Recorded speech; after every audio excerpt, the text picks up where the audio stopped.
Hello, I'm John Joe, welcome to Line War, and today we have a battle between me, who is red, and Solar, who is blue. We can see he started here. Now, these videos, for the next 2, maybe 3, we're going to be looking at the picking phase a bit more. So as we can see on this map, I haven't necessarily picked the most optimal sites. So we've got these mid locations, which is good for territory gain, which this map is quite good for.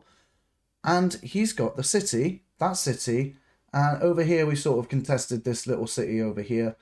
But generally, I didn't choose my positions based on location for economy. I could have picked it for energy, but again, this map isn't very good for energy. The logic here was to try and get the advantage over your opponent, which is generally what the picking phase is about. The reason everyone goes for the eco or the energy is to get that advantage over the opponent, but there are many other advantages to get over your opponent. The first position I picked, I think, was this one here. So I've got here, here, and over here. He picked here, here, and here. So I picked here because I thought he was going to go for one of the cities. I'm in a bit of a slow motion at the minute. So he's going for this city here, which is what I was kind of hoping for. And over in the top section, I kind of just let him have that. I wanted to solidify that if he tried to go for either side, I would block him off. So either way, I'd have 50% of the map. Now, on this side, I was hoping he'd go for this city down here. It's got the energy wow. It covers a bit more of the land, and this one blocked off a lot of his territory there. So I thought it could be this side, but if it was, he's at a disadvantage anyway. So my logic was to start here so that I could rush the opponent. It was more of a military gain rather than an economy gain. So we'll just see how this plays out. The advantage here is not economy, it's territory. So I was hoping he was going to be here. I knew he could have been up there, but he was most likely going to be in this section of the map. Let's turn off Fog of War. He was here, which was lucky for me, and he's going for a typical tank rush. We've got 3 factories, an energy well coming up, and he's going through forest, and it's mountainous terrain, which means his tanks are going to be slower. But what has an advantage in the forest? Infantry. And to be fair, I'm pretty well known for using a lot of infantry. I do like outnumbering the opponent. So any advantage with a massive forest in it, I'm going to take it. Now, in a future video, the next one coming up, I hope, will be a video where I try to predict, doing pretty much the same thing against Solar. But my prediction is wrong. So stay tuned for that one. And we'll sort of see how I have to come back from it and if I can still win. Solar is a fairly decent player. I don't actually know their stats too much, but they've got, I think it was 29 in the ranking, which is much higher than my 21. So yeah. Over here, I can see some units straying off this way, so I have put a circle command over here just to bring in some units to that way, just to sort of overcrowd them a little. He's got some tanks going off to the north on a move command, going for this energy well, which is actually quite a good option, especially when you've only got 1 energy well to start with. He's got another one up here, but he's going to need 3 if he wants to sustain long-term tank fights. As he can see me, he's probably not going to be too worried about that energy now because I'm too close. He's switched into artillery, I think these are. So that is actually probably quite a wise choice. With the mountainous terrain here, my units may move slower, giving the artillery a bit more damage. So there were 3 tanks going up this way as well, but he switched them in. They're coming down this way. And this is also why I love the infantry, because not even tanks can stop them, especially not in a forest. So on the other side, I haven't forgot to expand. I probably could do it more, but because I found him so close, I wasn't going to risk spreading out too thin. I wanted to present quite a united, strong front. So I still keep some expanding. I have about 3 squads out there. And now we've got some tanks moving in on my infantry. And they're stopped. My infantry are literally body blocking them like Gandalf saying, "You shall not pass" in the mountains. And these tanks are taking heavy damage from all sides. This one's being shot by 3 at a time. These ones not so much, but they're about to go down pretty quickly. And now it's the artillery's turn. However, in the top section, I have absolutely cleared this area. So I switch out my commands a bit. So I'm bringing these guys in this way. So I'm surrounding their reinforcements and any units that sort of come this way. So these guys are going to sort of curve round. They might even be attracted. There you go. They're being attracted to this section of the map.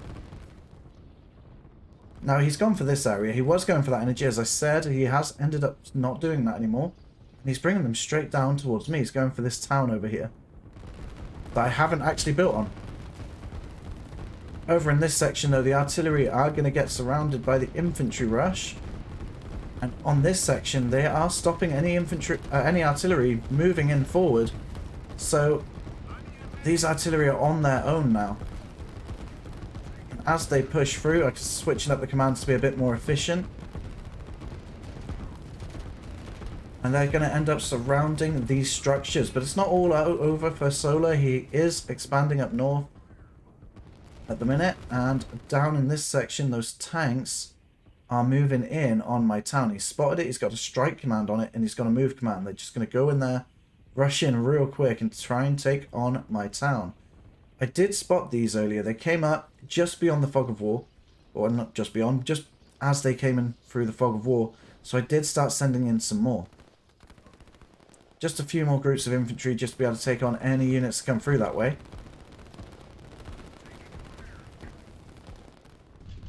But down here we've got them moving in. I've got circle command set up. And they're trying to body block so that they can't shoot in. But as they're shooting, they're not taking out my infantry, meaning I'm getting some extra damage in there. Which I'm hoping takes out those tanks before they take out my towns. And they've just smoked. I wonder, has he got any? No, I destroyed his energy well, which means they smoked. Which means they're taking extra damage now. And they can't run away. It does take out my town though, which is a bit annoying. On the other side of things though, he is starting to build a proxy base up in the north. And down over here, he's pretty much been wiped out. And this happened because of predictions in the picking phase. This isn't too much to do with getting the perfect spot, as there is no perfect spot in Line War. Instead, you just want to focus on getting your advantage over the opponent. And sometimes, a surprise attack is all you need. Like those tanks down here, although I spotted him early, I was able to reinforce it. He still got my town. And if he didn't run out of energy, which was just lucky by my chance that it was here, because if he had built it on this location instead, it would have been a lot more harder for me to get it. He could have hit this town and then rushed out and came back in for these structures down here, or expanded over here, which he's trying to do now. So a bit of luck does play in these type of attacks, as they always will. But he is starting to try and build up something in response to this. He is going for an airfield, and he's trying to get this energy well up here. And he's getting some eco going. He knows he needs to get something sorted. But I'm just going to expand my units across now. I know that he's out there somewhere. And I have spotted these guys over here. So I've got some units going to sweep around this area. To be honest, I thought there were structures at the back here. And I was worried whether I should bring these units back, just to make sure. But I thought I'd just send a small force in first, because I know he's also up here. So I thought we'd just sweep around and check out that. He's getting his energy well up and running right in the back now, which is a really good position to have that. Somewhere defensible with the mountains. Though if he had the time, it probably would be better to put a defensive line here and use artillery. But he just doesn't have the time. To be fair, we're only 12 minutes into the match, and I have taken out his initial start location. I've set up 2 more barracks to try and increase my presence on the map.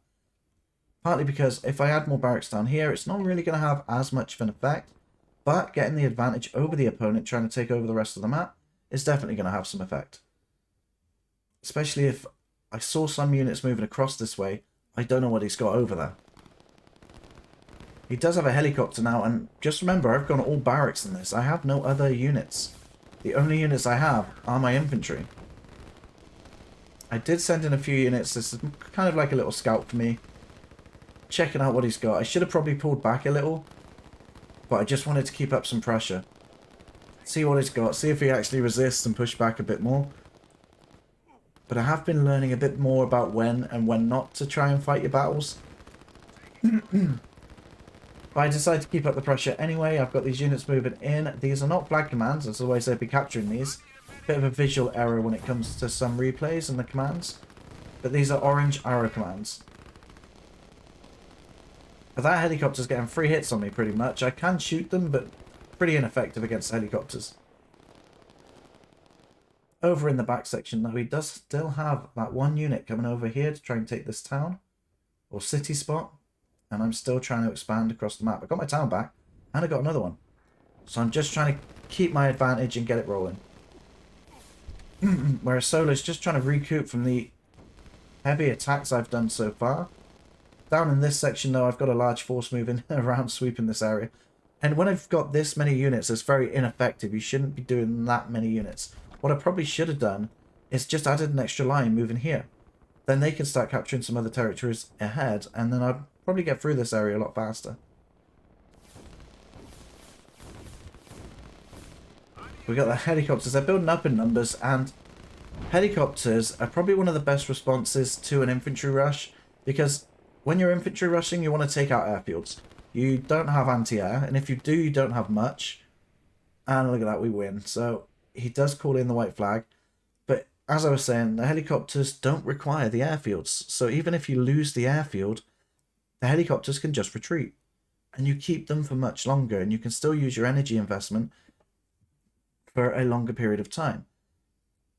But yeah, this battle was won purely because of a surprise attack through the forest where I had an advantage early on. Even if he wasn't there, I'm using infantry, which is expanding the map much faster than something like tanks or air units, and I would be able to get an advantage in a different way. Even if it wouldn't be as good of an advantage, it still gives me that chance to get an early, quick rush in, or to expand the map much faster than the opponent, which I will be talking about a less risky predictions and how to choose the least risky one in possibly the 3rd video, where I talk about the picking phase. So, thank you for watching. Feel free to click on one of the videos in the screen right now, and I'll see you over there.